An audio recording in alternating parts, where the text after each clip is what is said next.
What does the Donovan Mitchell trade mean for the Cleveland Cavaliers? For a team that spent a big chunk of the season as a top 4 seed in the Eastern Conference, does this trade make them a contender? Or is it more of just a step in the right direction with plenty of work still to be done? The Cavaliers are going to be building around a core 4 of Darius Garland, Donovan Mitchell, Evan Mobley, and Jarrett Allen. Garland, Allen, and Mitchell were all 3 All-Stars last year, and Evan Mobley is looking like he's on the trajectory towards becoming one of the best defenders in the entire league and still having All-Star upside. Now, one of the biggest elephants in the room when discussing this trade is whether or not Mitchell and Garland splitting up ball handling duties is going to benefit or hurt the Cavaliers, which is unsurprising considering this sort of debate always gets brought up when 2 guys who do a lot of work with the ball in their hands end up on the same team together. From everything that I've seen though, I'm not sure that it's going to be as much of an issue for these two. One of the factors that hindered the Cleveland Cavaliers last season was the lack of any supplementary shot creation outside of Darius Garland. When the Cavaliers still had Collin Sexton, this wasn't as big of an issue, although I think Garland's ability to be as effective as a playmaker wasn't being maximized when those two were sharing the court together. When Darius Garland was on the floor without Collin Sexton, the Cleveland Cavaliers had an offensive rating of 113.07. However, when Darius Garland and Collin Sexton shared the floor together, that offensive rating dropped down to 106.9. I don't have those concerns when it comes to Darius Garland and Donovan Mitchell because we can take a look at what Donovan Mitchell was doing alongside Mike Conley to get an idea of what he looks like playing with another ball handler and primary facilitator.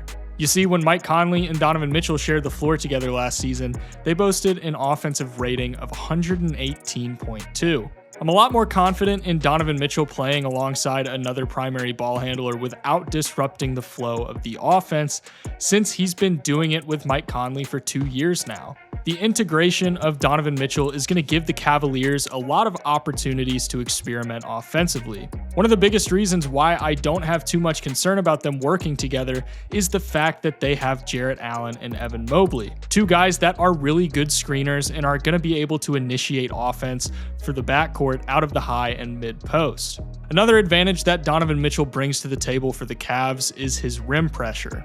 Everyone should know by now that Donovan Mitchell is a really good slasher, being able to force defenses to collapse on his drives, creating a lot of open opportunities on the perimeter. We can see that here with Mitchell coming off the screen and attacking the basket, forcing the help defense from Jrue Holiday. After the defense commits, Mitchell sends a slick pass to Conley on the perimeter for an easy 3. In a similar fashion here, Mitchell comes off the pin down and gets the pass from Mike Conley, and he pushes towards the nail, forcing KD to drop back and provide help on the potential drive. Mitchell pulls back and sends it to Conley wide open on the perimeter for him to drive into the paint, catching the defense off guard, and he gets a floater off. It's stuff like this that makes me really confident that this backcourt can work together. The blueprint is there for them to experience success. It's more just a matter of executing the offense in a way that maximizes the strengths of both Garland and Mitchell. One particular play that the Cavs ran with a ton of success was this floppy action, which if you've ever played 2K, I'm sure you're familiar with. It basically works like this. Garland gives the handoff to Okoro while Allen sets a screen for Markkanen in the corner. Meanwhile, Garland is going to loop around the floor and receive a staggered down screen from both Allen and Mobley so he can receive the ball either on the perimeter or on a drive to the basket, and it's highly effective at generating open looks for Garland. The Cavaliers were so good at executing these off-ball screens for Garland last year that he averaged 1.19 points per possession coming off of screens with Allen and Mobley on the floor. If anything, the addition of Mitchell adds a whole new dynamic to these types of plays, because now there's another shot creator with the ball in their hands demanding defensive attention, which is just going to create more opportunities for Garland to leverage his off-ball movement.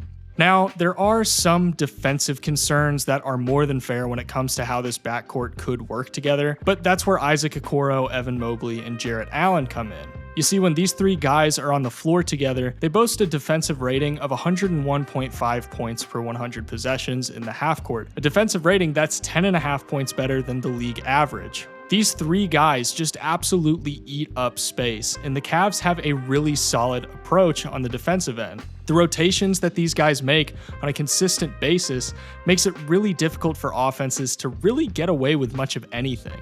The primary aim for their defense needs to be funneling ball handlers into the paint to allow Mobley and Allen to play cleanup. They've got the advantage of having Okoro, who's capable of being a reliable perimeter defender, so he can take on some of the more difficult one-on-one matchups. Evan Mobley has proved that he's going to be capable of defending multiple positions and even guards in some situations, so having a really switchable, versatile big like that is going to be huge for their success. They were already really solid at defending the perimeter, giving up the 7th fewest 3-point shots per game last season. As long as they continue to operate under the philosophy of forcing teams into shots inside the arc, they're going to be able to get by with a potentially less than ideal backcourt, at least defensively. Cleveland's opponents shot only 59.6% on shots within 6 feet last season, the lowest field goal percentage a team was able to hold their opponents to on shots within this range. With the continuing development of Evan Mobley and Jarrett Allen as young rim protectors, this Cavs defense only has the potential to get better.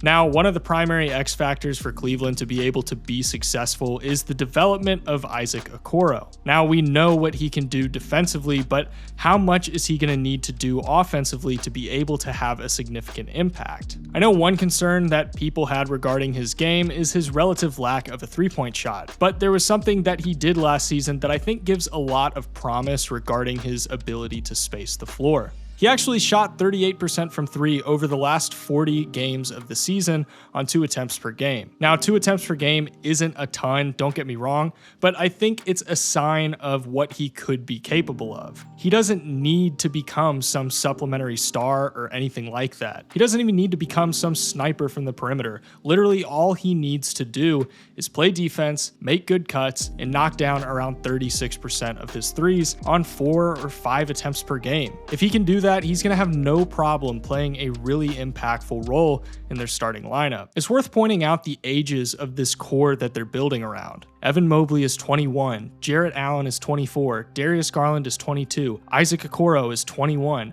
Donovan Mitchell is 26. The Cavs are at an advantage because this core can grow together as Donovan Mitchell starts to enter his prime and the rest of their core continues to develop and grow as players. Now, outside of this core 4, they actually don't have the worst depth in the world. They've still got Kevin Love, who is still very much capable of being an impactful player and even had a pretty solid case for 6th man of the year last year. Ricky Rubio is going to be back in the fold as well. Rubio played a massive role in their early success during the last season before he went out with injury. Add on to those two guys that they still have Cedi Osman, Karis LeVert, Dean Wade, and Raul Neto. That's a fairly serviceable backup unit. Given they're going to have the ability to stagger their rotations, this team has so much firepower at their disposal that they're going to be able to have any 2-man combination of Garland, Mitchell, Mobley, and Allen on the floor at all times. When you start to look at how this team is coming together, the question stops becoming how high of a seed can they finish, and it becomes more a question of, is this team a title contender? It certainly rides a lot on the development of their young guys, but it's hard to look at what they were doing during the first half of the season last year